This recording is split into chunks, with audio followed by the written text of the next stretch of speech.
สวัสดีครับกลับมาพบกับ Channel ปอนรีวิวอีกครั้งหนึ่งนะครับวันนี้นะครับเราก็จะมารีวิวเจ้าตัว D1 Milano อีกรุ่นหนึ่งที่หลายๆคนน่าจะเล็งกันอยู่นะครับนั่นก็คือ D1 Milano Skeleton ที่เป็นตัวออโตเมติกแต่ว่าเรือนนี้จะมาในสีของ Rose Gold นะครับเดิมทีเราเคยรีวิวเจ้าตัวนี้แต่ว่าเป็นสีเงินสายดำรอบนี้ก็เปลี่ยนสีกันนิดนึงมาเป็นสี Rose Gold แทนนะครับเรือนนี้เนี่ยผมซื้อในไทยราคาป้ายเนี่ย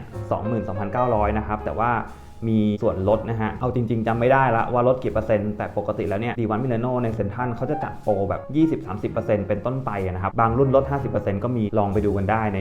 Watch Station หรือว่าแผนกนาฬิกาในเซ็นทรัลในสยามพารากอนหรือว่าไอคอนสยามก็ยังมีนะครับมาดูที่ตัวนาฬิกากันเลยนะครับซึ่งรุ่นนี้เนี่ยต้องบอกว่าเป็นนาฬิกาที่ราคาสูงที่สุดของ D1 Milano ในตอนนี้เลยนะครับโดยที่รุ่น Skeleton เนี่ยมันจะมี2แบบด้วยนะฮะก็คือแบบสายเหล็กแล้วก็สายยางแบบนี้นะครับอันนี้เป็นยางดำสายเหล็กก็จะเป็นสายเหล็กเต็มข้อเลยซึ่งก็สวยมากๆไปอีกแบบเลยแต่ว่าผมเนี่ยชอบนาฬิกาหน้าตาแบบนี้ที่มันอยู่บนสายยางมากกว่าก็เลยตัดสินใจเอาแบบสายยางมานะฮะจริงๆมันจะมีอีกรุ่นนึงด้วยมันจะเป็นรุ่นที่ไม่ได้เปลือยหน้าปัดแบบนี้นะครับเขาจะเรียกว่ารุ่นออโตเมติกธรรมดาจุดเด่นที่สุดของรุ่น Skeleton นะครับก็คือหน้าปัดที่เขามีการเปลือยโชว์เครื่องยนต์กลไกนะครับต้องบอกว่า D1 Milano เนี่ยเขาไม่ได้เป็นคนผลิต movement เองนะครับดังนั้นเนี่ยเขาก็จะใช้ movement ธรรมดาตามสเปคในเว็บเขาบอกว่าเป็น movement ที่มาจากประเทศญี่ปุ่นมันก็ระบุแหล่งที่มาแน่ชัดไม่ได้นะฮะบางคนก็บอกว่าเป็นของไซโก้บางคนก็บอกว่าเป็นของซิติเซนนะฮะผมก็เลยเอานาฬิกาไซโก้บางรุ่นเนี่ยมาลองเทียบกันดูว่า movement เนี่ยด้านหลังมันคล้ายๆกันไหมตรงที่มันเปิดหลังนะครับเดี๋ยวผมจะให้ดูเทียบกันนะครับว่าอันเนี้ยคือ movement ของ D1 Milano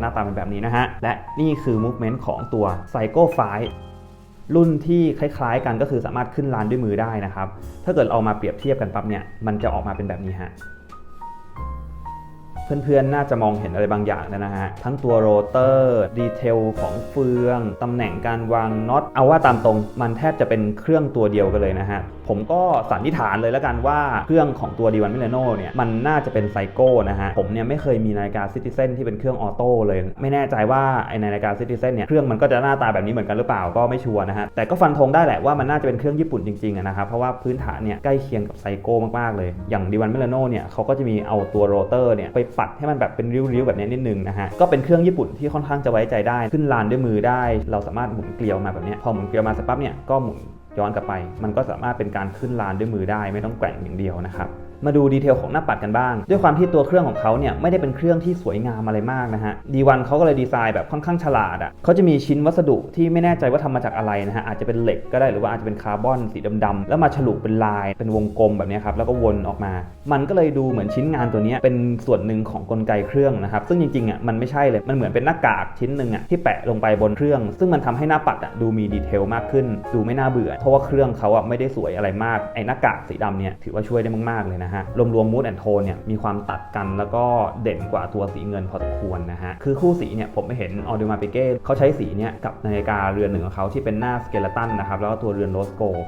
ซึ่งแบบเรือนนั้นอลังการมากๆเลยนะฮะแต่ว่าขายในตลาดเนี่ยประมาณแบบ2 ล้านกว่าอะไรเงี้ยพอผมมาเห็นเรือนนี้ปั๊บเนี่ยผมก็รู้สึกว่าเฮ้ยมันได้ฟีลแบบคล้ายๆเรือนนั้นเหมือนกันนะแต่ว่าหน้าปัด AP เรือนนั้นเนี่ยด้านในเนี่ยฉลุลายแบบเป็นความสวยงามของ movement จริงๆเป็นดีเทลของวัสดุทองคำแท้อะไรแบบเนี้ยอันนั้นก็คือจะอลังการเวอร์วังมากๆก็ตามราคานะครับแต่เรือนนี้ราคามันก็อยู่คนละเรื่องกันนะแต่ว่า look and feel เนี่ยผมว่ามันให้ความรู้สึกคล้ายๆเรือนนั้นบ้างพอสมควรก็เลยชอบสีอะไรแบบนี้มากนะฮะอยากได้มาตั้งนานละไปซื้อสีเงินก่อนเพื่อความปลอดภัยรู้สึกว่าสีเงินเนี่ยใส่แล้วแบบมันไม่ได้แบบโดดเด่นอะไรมากดูเซฟดีแต่สุดท้ายก็มาได้สีที่อยากได้จนได้นะครับตัวสกรีนอะไรของเขาก็ลอยอยู่บนกระจกนะฮะกระจกเนี่ยสเปคของเขาในเว็บบอกว่าเป็น mineral glass นะครับแต่ว่าเคลือบ AR coating มานะครับลดแสงสะท้อนเวลาเราหมุนไปเจอแดดไปเจอแสงสว่างมากๆเนี่ยมันก็จะมีความติดฟ้านิดนึงช่วยในการลดแสงสะท้อนได้ดีนะฮะยิ่งถ้าเกิดเป็นหน้าแบบนี้ด้วยเนี่ยเราอยากจะเห็นหน้ามันชัดๆการที่มันมีสารลดแสงสะท้อนเนี่ยช่วยได้มากเลยจุดนึงที่ผมอยากจะพูดหน่อยก็คือเรื่องของดีไซน์หน้าปัดหลายๆคนเนี่ยจะพูดว่าเรือนเนี้ยมันเหมือน AP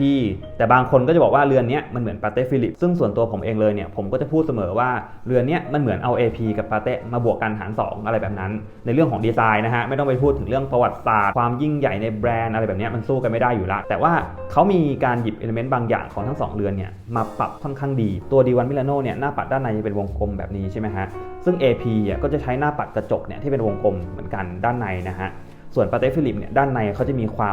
ามเป็นเชฟสี่เหลี่ยมนิดนึงนะฮะดังนั้นเนี่ยมันก็จะแตกต่างกันถ้ามองแค่ด้านในเนี่ยดีวันมิลานโน่ก็จะคล้ายๆกับตัว AP นะฮะแต่ว่ากรอบด้านนอกตรงที่เป็นขอบบาเซลเนี่ยมันจะมีความคล้ายๆกับตัวปาเต้ฟิลิปมากกว่าเพราะว่าตัว AP เนี่ยเขาจะเป็นทรงเชฟเป็นเหลี่ยมมีมุมมีสันอะไรชัดขึ้นมาแล้วก็มีสกรูน็อตเนี่ยตามจุดต่างๆเบเซลเนี่ยมันก็เลยจะไปคล้ายตัวปาเต้ฟิลิปแต่ว่ามันก็จะแบบไม่ได้มีไซส์ด้านข้างที่ยืดออกมาเท่ากับปาเต้ฟิลิปแต่ส่วนตัวเคสด้านล่างเนี่ยก็จะมีความละไม้คล้ายคลึงกับ AP มากๆนะฮะตัดลงมาประมาณแบบนี้เลยนะครับคล้ายๆ AP มากๆนะฮะแต่ว่าตัวลิงก์ของเขาเนี่ย AP เนี่ยมันจะเป็น2ขาเล็กๆแต่ตัวปาเต้ฟิลิปเนี่ยมันจะเป็นข้ออะไรประมาณแบบนี้แต่มันจะเป็นข้อเงาแล้วก็มีความมนๆมันก็เลยดูแบบไม่ได้เหมือน AP ไม่ได้เหมือนปาเต้ฟิลิปซะทีเดียวนะฮะตัวสายยางของ D1 Milano เนี่ยถือว่าเป็นสายยางที่มีความแข็งในระดับหนึ่งนะฮะไม่ได้เป็นสายยางซิลิโคนนิ่มๆเหมือนตระกูล Apple Watch ตัวนี้จะแข็งดูบึกบึนดูลุยมากกว่ามากๆเลยนะครับเพราะว่าผมข้อมือเล็กนะฮะใส่รูสุดท้ายแล้วเนี่ยยังหลวมเลยก็เลยต้องไปเจาะมารูหนึ่งหน้าตาก็จะแบบแตกต่างกับรูชาวบ้านนิดหน่อยเพราะว่าหัวเจาะแบบนี้หายากมากนะฮะเดี๋ยวลองใส่ขึ้นข้อมือให้ดูนะครับขึ้นข้อมือแล้วออกมาเป็นประมาณแบบนี้ขนาดตัวเรือนเนี่ยอยู่ที่ 41.5 มิลพอดีเป๊ะพอมันมาอยู่บนข้อมือ 5.5 นิ้วนะฮะมันก็จะดูค่อนข้างตันมากๆถ้าสังเกตดูมองจากมุมบนเนี่ยเราจะเห็นได้เลยว่าตัวเรือนมันแทบจะกางล้นข้อมือผมละแต่ด้วยความที่เป็นสายยางเนี่ยมันก็จะช่วยทำให้นาฬิกาโอบรับข้อมือแล้วก็ฟิตอยู่บนข้อมือเราได้ในระดับหนึ่งไม่ดูใหญ่ไม่ดูหลวมเทอะทะจนเกินไปนะครับจุดหนึ่งที่ผมรู้สึกว่านาฬิกาสีโรสโกเนี่ยมันแตกต่างกับตัวสีเงินนะครับก็คือเรื่องของความเล่นแสงเวลามันเจอแสงธรรมชาติเราพามันไปออกแดดอะไรแบบนี้มันจะมีความสะท้อนแสงแล้วก็เล่นแสงมากกว่าสีเงินนะครับด้วยความที่มันเป็นสีทองเนี่ยมันจะมีริ้วแบบทองประกายอย่างเงี้ยเวลาผมแบบขยับขึ้นลงแบบเนี้ยเราจะเห็นเส้นแสงที่มันวิ่งขึ้นวิ่งลงแบบเนี้ยผมว่ามันสวยมากเลยแต่จุดหนึ่งที่ต้องระวังสำหรับเรือนนี้เนี่ยมันอาจจะเป็นรอยแบบจ้ำๆแบบนี้ได้ง่ายกว่าสีเงินนะฮะเพราะว่าสีเงินเนี่ยมันเป็นสแตนเลสสตีลนะครับไม่ได้ทำสีอะไรมาใช่ไหมมันก็จะเป็นสีสแตนเลสโดยตรงเลยพอมันมีปัญหามีรอยอะไรเนี่ยเราก็จะไปปัดมันออกได้คือเอาแบบไปให้ช่างเขาปัดลายออกหรือว่าถ้ามันเป็นส่วนที่เงินเราก็สามารถใช้ผ้าแบบขัดเงาขัดออกได้นะฮะต้องบอกอย่างนี้ว่าปกติแล้วนาฬิกาสวิสแพงๆที่สีเป็นโรสโกเนี่ยเขาจะใช้วัสดุที่ทำมาจากทองคำจริงๆนะครับมันจะเป็นทองคำทั้งก้อนสีแบบนั้นทั้งก้อนเลยไม่ใช่เหล็กสีเงินแล้วเอาไปเคลือบสีดังนั้นเวลามันมีรอยหรือว่ามันมีรอยจ้ำอะไรแล้วเราเอาไปปัดออกบางๆสีมันจะยังคงเดิมมันจะไม่มีความเปลี่ยนแปลงเลยนะฮะแต่ว่าพอมันเป็นนาฬิกาสแตนเลสสตีลแล้วไปเคลือบสีโรสโกเนี่ยมันก็จะเกิดอะไรแบบนี้ได้ถ้าเกิดมันไปกระแทกหรือว่ามันไปขีดข่วนกับอะไรอาจจะแก้งานยากหน่อยขัดสีได้ยากขึ้นกว่านาฬิกาทองคำแท้นะครับก็เหมือนจะต้องใช้ความระมัดระวังในการใช้งานมากกว่าเรือนสีเงินล้วนนะฮะเทียบความสวยแล้วเนี่ยผมว่าเรือนนี้กินขาดเลยคือสีเงินจะดูจืดไปเลยนะฮะเวลามันมาเจอกับเรือนนี้ยิ่งพอมันมาอยู่กับสายยางสีดำแบบเนี้ยตัวเรือนสีโรสโกแล้วก็หน้าปัดสีดำเนี่ยมันตัดกันแล้วก็ดูสวยมากๆเลยนะฮะเล่นแสงธรรมชาติเนี่ยก็จะประมาณนี้เลยให้ดูกันหลายๆมุมนะครับ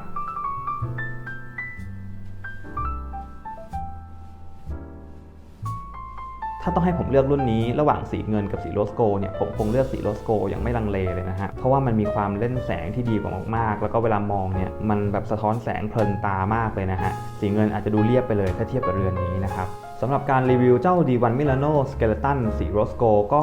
น่าจะประมาณนี้นะครับใครมีคำถามอะไรเกี่ยวกับเรือนนี้นะครับสามารถคอมเมนต์กันมาได้เลยนะครับเดี๋ยวผมจะทยอยตอบให้นะฮะแล้วพบกันใหม่คลิปหน้านะครับฝากกดไลค์กดแชร์กด Subscribe Channel ของเราด้วยนะครับอย่าลืมสั่นกระดิ่งนะฮะลาไปก่อนครับสวัสดีครับ